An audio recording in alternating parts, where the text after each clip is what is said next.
The rain had been falling for hours, tapping gently against the vast glass walls of the Callahan mansion. Inside, everything gleamed. Marble floors, golden chandeliers, and quiet corridors echoing the luxury of a man who had everything. Except peace. Richard Callahan stood by the window of his study, staring at the city lights below. Billionaire before 40, he'd built empires, bought islands, and filled every silence with the noise of success. But when his wife passed away during childbirth a year ago, silence had turned into something else, an unbearable void. Tonight, the mansion was still, except for the soft hum of a baby monitor on his desk. On the screen, little Ethan slept in his crib, peaceful, unaware of the world that had already taken so much from him. But Richard wasn't watching the baby. He was watching her, the woman sitting quietly beside the crib. Chapter 1. The Quiet Maid. Her name was Grace Johnson, a 30-year-old maid from Georgia who had started working for him just a few months after his wife's funeral. She wasn't like the others who came and left within weeks, intimidated by the mansion's strict routines and coldness. Grace moved with quiet dignity, always calm, always kind. Even when no one was watching, she had soft brown eyes that carried warmth, and her hands, though rough from years of work, held a gentleness that made Ethan stop crying within seconds. That night, after a long day of meetings, Richard walked upstairs to check on his son. The nursery light was dim, and he paused at the door when he saw something that made him stop breathing for a second. Grace was asleep on the floor. The baby, restless from teething, had cried for hours. Instead of putting him down after he fell asleep, Grace had laid beside his crib, one hand gently touching the bars, her body curled protectively on a thin rug. She hadn't even used a pillow. Richard frowned. There was a perfectly good guest bed in the nursery corner, one he'd bought for the nannies. Yet there she was, sleeping on the floor like she belonged to another world. He stood there watching her breathe, and something unfamiliar stirred in him. Guilt, admiration. He couldn't tell. Chapter 2, The Question. The next morning, Grace woke to find Richard standing by the doorway. His suit was immaculate, his expression unreadable. "Mr. Callahan, sir," she said quickly, rising to her feet. "I'm sorry, I must have—" "Why were you sleeping on the floor?" His voice was calm, but his eyes searched hers. Grace looked down, embarrassed. "The baby was crying last night. He calms down when he knows someone's close. I didn't want to leave him alone." "There's a bed right there," Richard pointed out, his tone almost scolding. "I didn't think it was right to use it," she said quietly. "I didn't come here to sleep in comfort, sir. I came to make sure your son feels safe." Richard said nothing. He just stared at her for a long moment, then left the room. But that image stayed with him all day. The maid who chose the cold floor over convenience, who saw his child not as a job, but as a person. Chapter 3, The Past She Hid Over the Next Few Weeks. Richard began noticing little things. How Grace would hum lullabies while dusting the hallways. How Ethan would reach for her, his tiny fingers curling around her thumb like it was the only hand in the world he trusted. How she sometimes smiled at the framed photos of Richard's late wife, as if silently promising to protect what she left behind. One afternoon, when Richard came home early, he found Grace sitting on the garden bench with Ethan on her lap. She was showing him the sky. "See that, baby? That's where Mama's watching from," she whispered. "And she's so proud of you, little man." Richard froze. The words hit him like a wave. She didn't know he was there. But in that moment he realized she'd given his son something he couldn't. Comfort. He stepped forward. "You believe in that?" he asked softly. Grace turned, startled, but didn't flinch. "I believe love doesn't end just because someone's gone, sir. It changes shape, but it stays," he nodded slowly. "You sound like my wife," Grace smiled faintly. "Then she must have been a good woman." "She was," he said quietly. "And I've failed her." Grace looked at him, her expression firm but kind. "No, sir. You're still here, still trying. That's not failure." Chapter 4. The storm. A week later, a thunderstorm hit the city. Power flickered, rain lashed against the windows, and Ethan woke crying. Richard rushed upstairs, but Grace was already there, cradling him against her chest. "It's all right, baby," she murmured. The storm can't hurt you when someone's holding you. Richard stood by the door again, watching. The lightning flashed. illuminating the room in silver light. Grace's silhouette glowed faintly as she rocked the baby, whispering a prayer. Then Ethan stopped crying, just like that. Peace in the middle of chaos. Something broke open inside Richard. He stepped closer and said, "You don't have to stay up every night, Grace." She turned, her eyes soft. "I don't have to, sir. I want to," he hesitated. "You remind me of someone I used to know. Before all this. Someone who believed in people, maybe?" she asked gently. He smiled for the first time in months. Yes, Chapter 5, The Revelation. One morning, Richard's mother visited the mansion, a sharp, elegant woman who didn't believe anyone outside their circle deserved trust. "I don't like that maid," she whispered to Richard. "She's too comfortable here." "She's doing her job," he replied, keeping his tone steady. "She's getting too close to the boy," his mother snapped. "You can't let a servant raise him. What would people say?" Richard almost answered, but before he could, Ethan toddled into the room, straight toward Grace, who had just walked in with his toy bear. He ran into her arms, giggling. "See that?" his mother hissed. "He doesn't even come to you." Richard's gaze softened. "Maybe because she gives him what I don't know how to."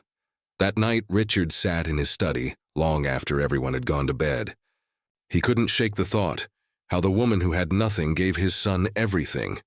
Curiosity got the better of him. He went through the staff files. Grace Johnson, age 30, no criminal record, clean background. But under previous employment, it just said, undisclosed private residence. No details. The next day, he asked her directly, "Grace, can I ask something personal?" She hesitated. "Of course, sir. Why did you take this job?" "You're overqualified. You have experience with children, education in nursing. You could work anywhere," she lowered her eyes. "Because I needed to start over." He waited. "My daughter passed away 2 years ago," she finally whispered. "Fever. I couldn't afford the hospital in time. Since then, I've tried to take care of every child like she still exists through them." The room fell silent. "I'm sorry," he said softly. She smiled through her tears. "Don't be, sir. Ethan helps me remember what love feels like again." Chapter 6, The Moment That Changed Everything. Months passed. The mansion didn't feel so cold anymore. Laughter began to return, small, hesitant, but real. Richard worked fewer hours. He'd come home early to join Grace and Ethan for dinner. Sometimes he'd catch himself laughing. Actually laughing, as Ethan smushed carrots on his plate while Grace tried to keep a straight face. One night, after Ethan's first birthday party, Richard went upstairs to thank Grace, but she wasn't in her room. He found her again, asleep on the nursery floor, Ethan curled against her chest. This time, he didn't frown. He knelt beside them quietly, his eyes softening as he realized this was what family looked like. Not marble floors or designer cribs, just love raw and unguarded.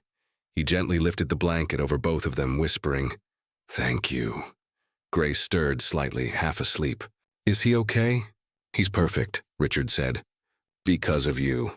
Chapter 7, The Decision. The next morning, Richard called Grace into his office. His tone was formal, but his eyes carried warmth. "Grace, I need to talk to you about something important." "Yes, sir." "I want to offer you a new position," he said. "Not as a maid. As Ethan's official caretaker and part of this family. With a salary, a home, and everything you need." Grace blinked, stunned. "Sir, that's too much." "No," Richard interrupted. "It's not enough. You gave my son a mother's love when the world took his away. You slept on cold floors so he could feel safe. You've done more for him than anyone ever could."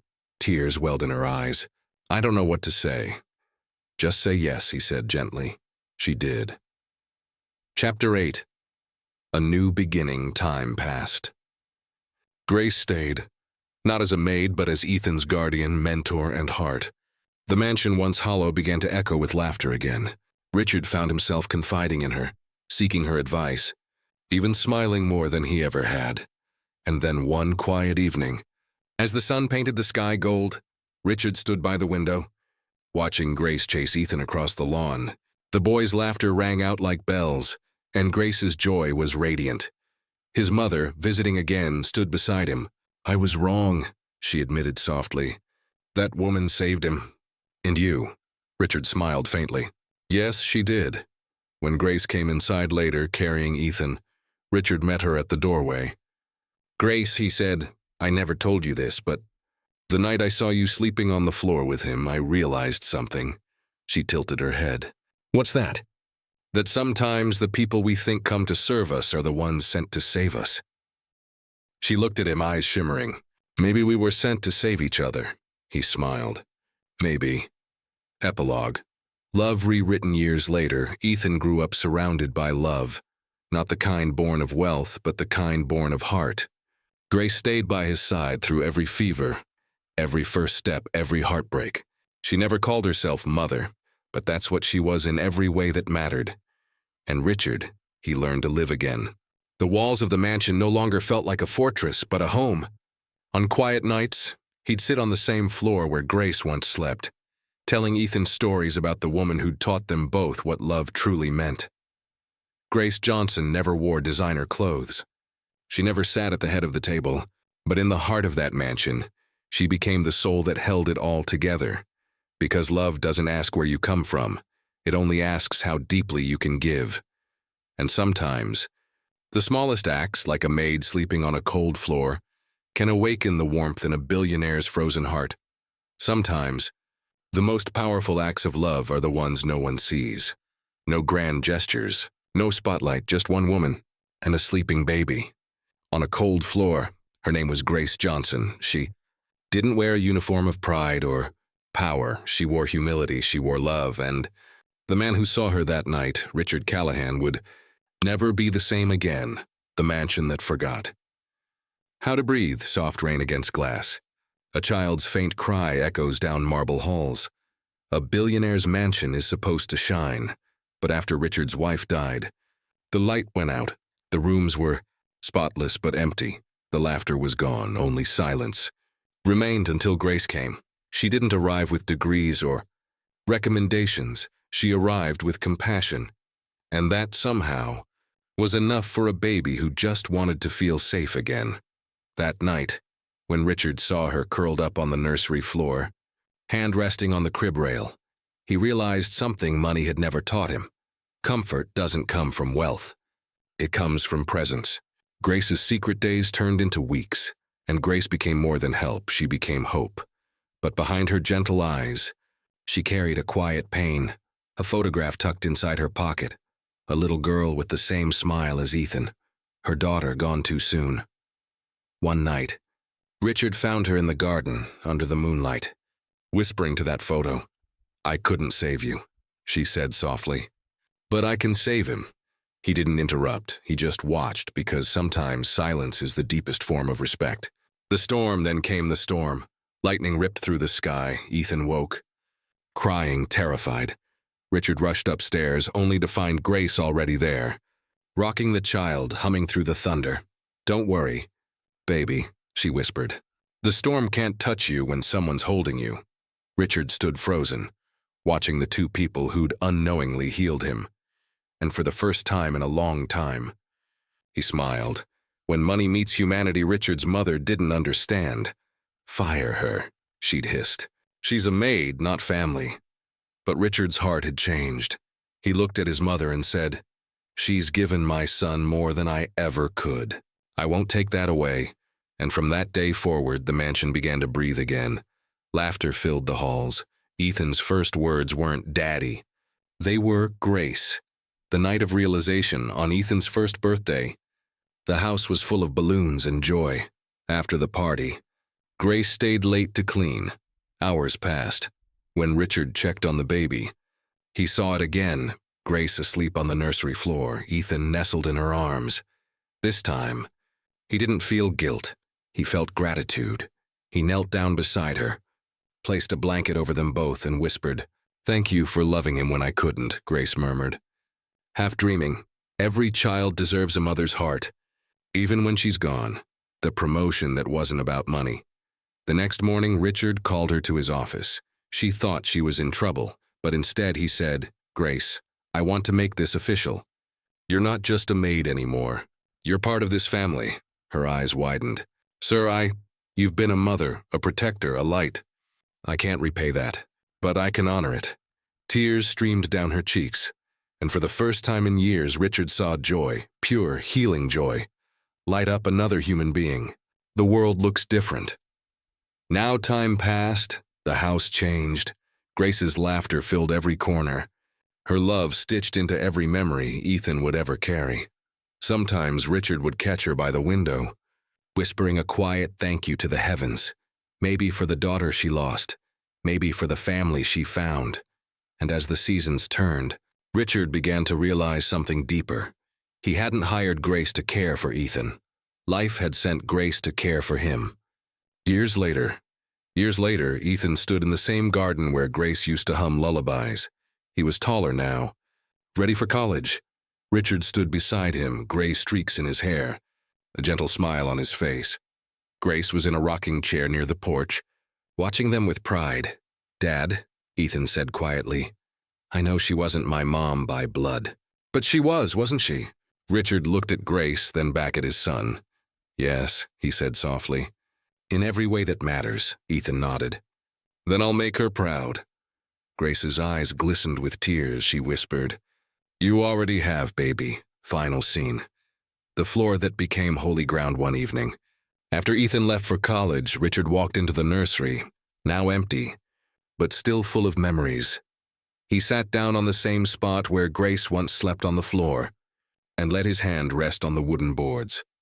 It was cold, but somehow it felt sacred, because that floor, the same one Grace had chosen over comfort, was where love had quietly rewritten two lives. He looked up, smiling through tears. "Thank you, Grace," he whispered, "for teaching me that wealth isn't measured in what we own, but in what we give." Narrator, final voiceover. In a world that celebrates power, remember the people who choose compassion instead, because sometimes the smallest act, like sleeping on a cold floor, can awaken warmth in the coldest of hearts. Grace didn't save the world, but she saved one family, and that was enough. The years drifted by quietly, like pages turning in a story no one wanted to end. Ethan grew into a young man, kind, humble, and full of warmth that mirrored Grace more than anyone else. His smile carried her calm and his words her gentleness. Wherever he went, people said the same thing. That boy was raised by love.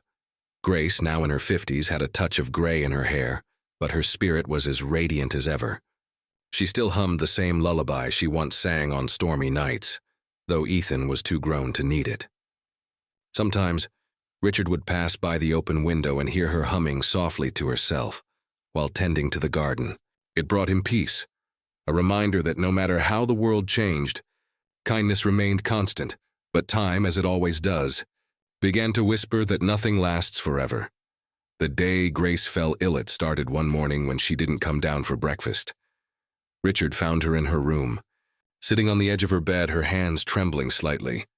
"Grace?" he said softly. She looked up and smiled, but it was faint. "I'm all right, sir.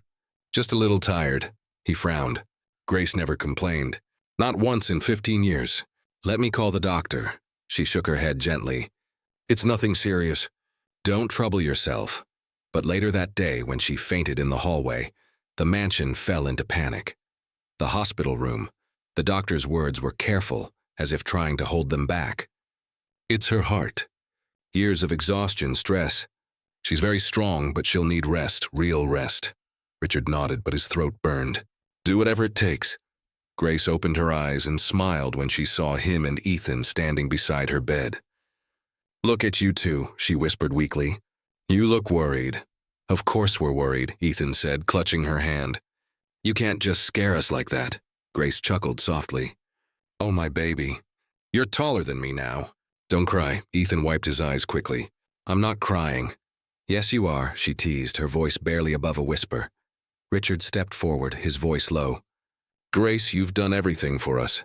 Now it's our turn." She turned her head, eyes shining. "You've already done enough, sir. You gave me a home and a family." Grace's last wish weeks passed. Grace grew weaker, but her spirit never dimmed. The mansion felt different, quieter, gentler, as if it knew something sacred was happening. One evening she called Ethan to her bedside. "Promise me something," she said softly. Anything, he said.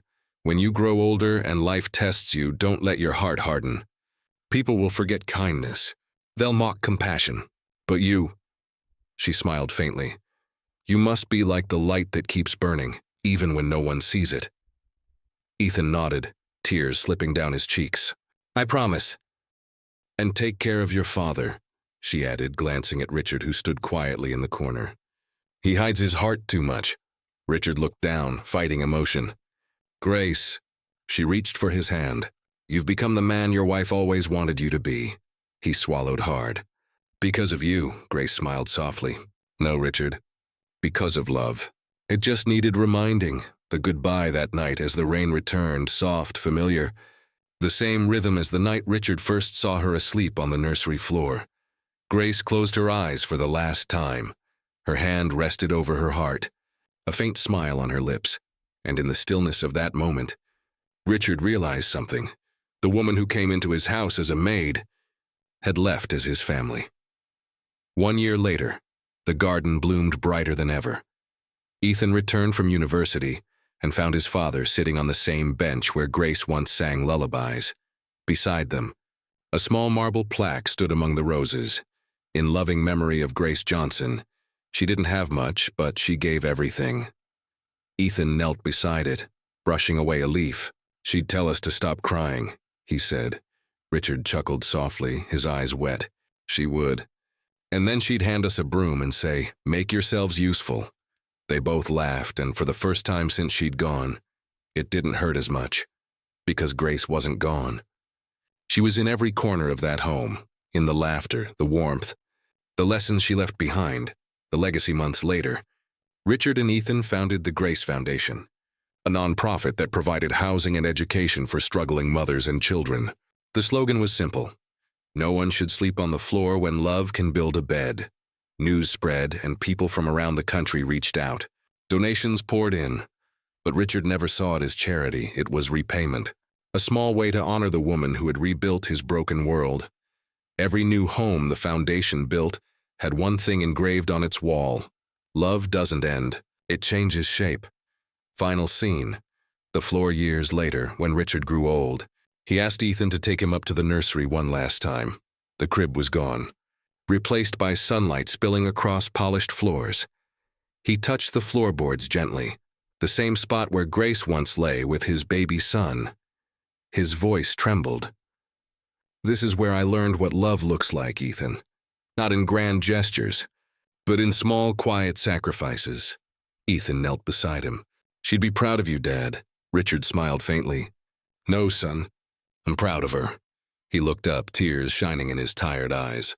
And I hope wherever she is, she's resting, finally on a bed worthy of her heart. Outside, the wind rustled through the trees, carrying a familiar tune, the echo of Grace's lullaby. And for a moment, it felt like she was there again, watching, smiling, at peace. The end moral. True wealth isn't measured in gold or power. It's found in the hearts we touch, the lives we lift, and the love we leave behind.